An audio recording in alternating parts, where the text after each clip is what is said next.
విష్ణు సహస్రనామాలలోని 21వ శ్లోకం. మరీచిత్ దమనో హంస సుపర్ణో భుజగోత్తమ హిరణ్యనాభ సుతపా పద్మనాభ ప్రజాపతి. అంటే యముడు మున్నగు రూపములలో అధికారములను నియంత్రించువాడు, పరమాత్మునితో తాదాత్య భావం నొందిన వారి సంసార భీతిని పారద్రోలువాడు, ధర్మము అధర్మము అను రెండు రెక్కలు గల గరుత్మంతి రూపమున ప్రకాశించువాడు, సర్పరాజు వాసుకి రూపమున వెలుగొందువాడు అగు విష్ణుమూర్తికి నమస్కరించుచున్నాను అని ఈ శ్లోకం యొక్క భావం. విష్ణు సహస్రనామాలలోని 22వ శ్లోకం. అమృత్య సర్వదృక్ సింహ సంధాత సంధిమాన్ స్థిర అజో దుర్మర్శన శాస్త విశ్రుతాత్మ సురారిహ. అంటే జీవుల కృత్య అకృత్యములను చూచుచు కర్మఫలములను తనతో సంధింపజేయువాడు, భక్తులను రాక్షసాది దుష్టుల బారి నుండి రక్షించువాడు, విశిష్టమైన స్వరూపము కలవాడు, దేవతల శత్రువులను హరించువాడు అగు విష్ణుమూర్తికి నమస్కరించుచున్నాను. విష్ణు సహస్రనామాలలోని 23వ శ్లోకం.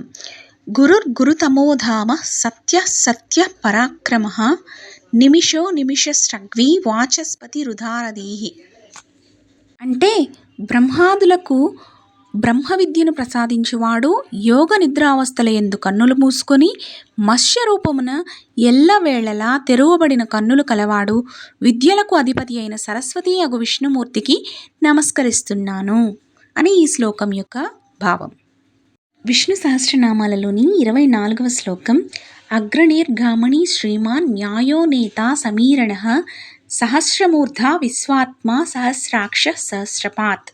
అంటే మోక్షము కోరువారిని ఉన్నత స్థానమునకు చేర్చువాడు, అభేద స్థితిని బోధించు న్యాయశాస్త్రమే స్వరూపంగా కలవాడు, అందరికీ శ్వాస అయిన వాడు అగు విష్ణుమూర్తికి నమస్కరిస్తున్నాను.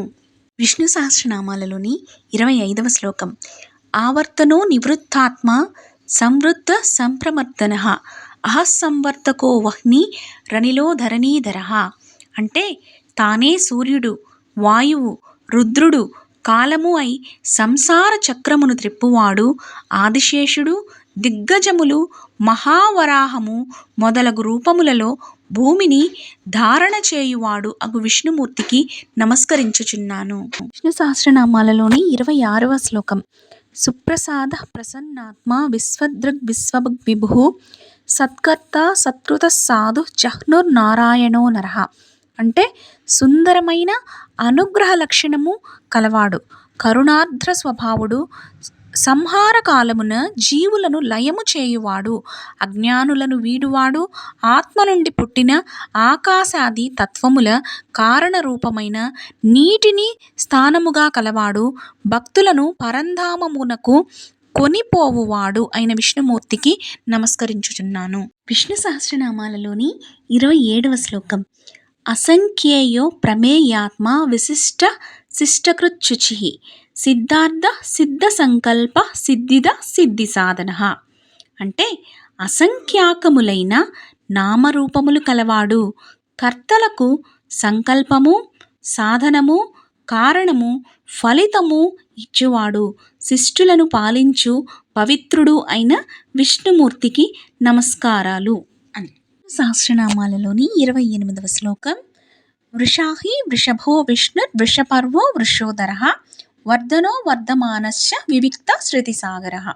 అంటే యజ్ఞముల ద్వారా భక్తుల కోరికలను తీర్చువాడు, ధర్మమును ఉదరమున దాల్చినవాడు, ధర్మరూపములైన సోపానములను దాల్చినవాడు, శృతులే సముద్రమైన వాడు అయిన విష్ణుమూర్తికి నమస్కరిస్తున్నాను అని ఈ శ్లోకం అర్థం. విష్ణు సహస్రనామాలలోని 29వ శ్లోకం. సుభుజో దుర్ధరో వాగ్మి మహేంద్రో వసుదో వసుః నైకరూపో బృహద్రూప సిపివిష్ట ప్రకాశనః. అంటే ధ్యాన కాలమందు హృదయములందు అతి కష్టము మీద ధారణము చేయువాడు, ప్రత్యేక రూపము లేనివాడు, అనేక రూపములను దాల్చినవాడు, ధనస్వరూపుడు, ధనము నొసగువాడు, కిరణముల యందు ప్రవేశించి సర్వమును ప్రకాశింపజేయువాడు అయిన విష్ణుమూర్తికి నమస్కరించుచున్నాను. విష్ణు సహస్రనామాలలోని 30వ శ్లోకం. ఓజస్తేజో ద్యుతిధర ప్రకాశాత్మ ప్రతాపనః రుద్ధ స్పష్టాక్షరో మంత్ర చంద్రాంశుర్భాస్కరద్యుతి. అంటే ప్రాణము, శౌర్యము, కాంతి ధరించువాడు, ధర్మ జ్ఞాన వైరాగ్యాదులను సమృద్ధిగా కలవాడు, సూర్యకాంతితో లోకులను తరింపజేయువాడు, సంసార తాపతప్తులకు చంద్రుని వలె ఆహ్లాదము కలిగించువాడు అయిన విష్ణుమూర్తికి నమస్కరించుచున్నాను. నేర్చుకుందాం, పిల్లలకు నేర్పుదాం. మన హైందవ ధర్మాన్ని మన పిల్లలకి అందిద్దాం.